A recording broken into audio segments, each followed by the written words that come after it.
ज्ञानेश्वरी अध्याय 2 भाग 3. हे कृपानिधे श्रीकृष्णा, तुझी कृपा हाच माझा आधार आहे. युद्धात आपल्या प्रियजनांना मारावे लागेल या कल्पनेने अर्जुन हादरून गेला. विशेषतः भीष्म आणि द्रोण यांचीही हत्या करावी लागेल हे त्याच्या मनाला अजिबात रुचले नाही. तो कृष्णाला म्हणाला, मी द्रोणाचा शिष्य आहे. त्यांनीच मला धनुर्विद्या दिली. हे द्रोण दयेचे माहेरघर, सर्व गुणांचे भांडार, विद्येचा अनंत सागर आहे. शिवाय आमच्यावर यांची विशेष कृपा आहे. यांना समराग्नी मारावे आणि मग आपण राज्य सुखाचा उपभोग घ्यावा ही गोष्ट अंतःकरणापासून मनात येत नाही. आता राज्य सुख भोगणेच काय, पण ह्याहूनही अधिक श्रेष्ठ इंद्रप्रदादिक भोग मिळाले तरी आम्हाला ते द्रोणाचार्यासारख्यांची हत्या करून नकोत. यापेक्षा भिक्षा मागितलेली चांगली. एक वेळ देशत्याग करावा किंवा गिरिकंदराजाचा आश्रय घ्यावा, पण यांच्यावर शस्त्र उगारू नये. देवा, नवीन धार लावलेल्या बाणांनी यांच्या मर्मस्थानावर प्रहार करून त्यांच्या रक्ताने माखलेले भोग मिळवून तरी काय उपयोगाचे आहेत. अशा पद्धतीने अर्जुन त्याचे म्हणणे भगवंतांना पटवून द्यायचा प्रयत्न करत होता. परंतु तो करत असलेल्या युक्तिवादाला एकही मुद्दा कृष्णाच्या मनाला पटला नाही. अर्जुनाच्या बोलण्यावर त्याची नाराजी त्याच्या चेहऱ्यावर स्पष्टपणे दिसत होती. युद्ध न करण्याविषयी आपण सांगत असलेली कारणे कृष्णाला पटत नाही हे पाहून अर्जुन घाबरला. तो पुन्हा बोलू लागला, ह्यांचाची व्हावा जय आमुचा की, कशात कल्याण असे न जाणो, मारुनी ज्यांचे जगणे न इच्छू, झुंजावया तेची उभे समोर. ह्यांचा जय व्हावा की आमचा हे काहीच कळेनासे झाले आहे. हे देवा, कशात कुणाचे कल्याण आहे ते एक तुम्हालाच माहीत.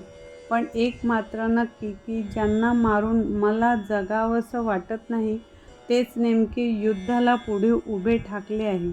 ज्यांच्याशी वाकडेपणा करण्याचा विचार मनात आल्याबरोबर आम्ही प्राण सोडायला हवेत, यांच्याशीच युद्ध करायची वेळ आली आहे.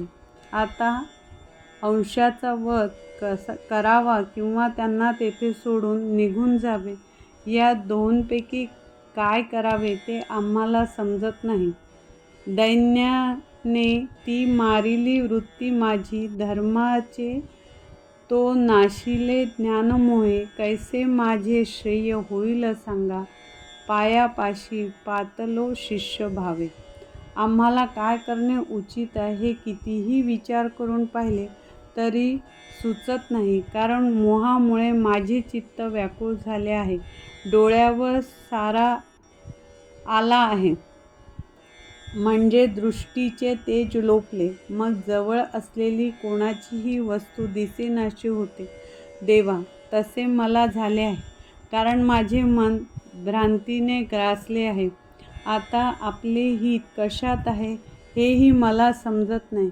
मी आता तुला शरण आलेला आहे. तरी श्रीकृष्णा, तू यासंबंधी विचार करून जे चांगले असेल ते आम्हाला सांग. कारण आमचा सखा, आमचे सर्व काही तूच आहे. आमचा गुरु, बंधू, पिता तू, आमची इष्टदेवता. संकटसमयी नेहमी तूच आमचा रक्षण करणारा आहेस. शिष्याचा अवैर करण्याची गोष्ट गुरूच्या मनातही मुळीच येत नाही. समुद्र नद्यांचा त्याग कसा करेल? मुलाला आई जर सोडून गेली तर ते कसे जगेल?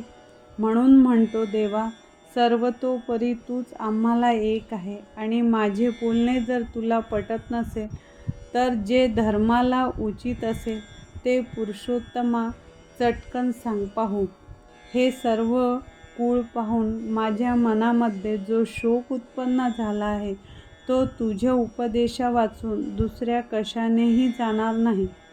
मिळेल निष्कंटक राज्य, तेथे लाभेल इंद्रासन देवलोकी. शमेल त्याने न तथापि शोक, जो इंद्रियांते सुकविन माझ्या.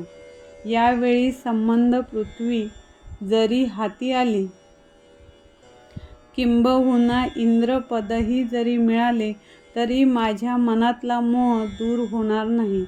ज्याप्रमाणे पूर्ण भाजलेली बी उत्तम जमिनीत पेरले व त्यास हवे तितके पाणी जरी घातले, तरी त्यास अंकुर फुटणार नाही.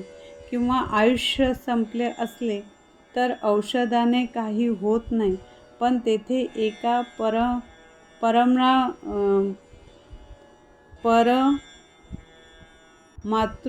मात्र उपयोग पडते. या माझ्या मोहित झालेल्या बुद्धीला राज्यभोगाची समृद्धी ही उत्तेजन देऊ शकत नाही. यावेळी तू कृपानिधे श्रीकृष्णा, तुझी कृपाच माझा आधार आहे, तीच उपयोगी पडे. मी तुला शरण आलेलो आहे.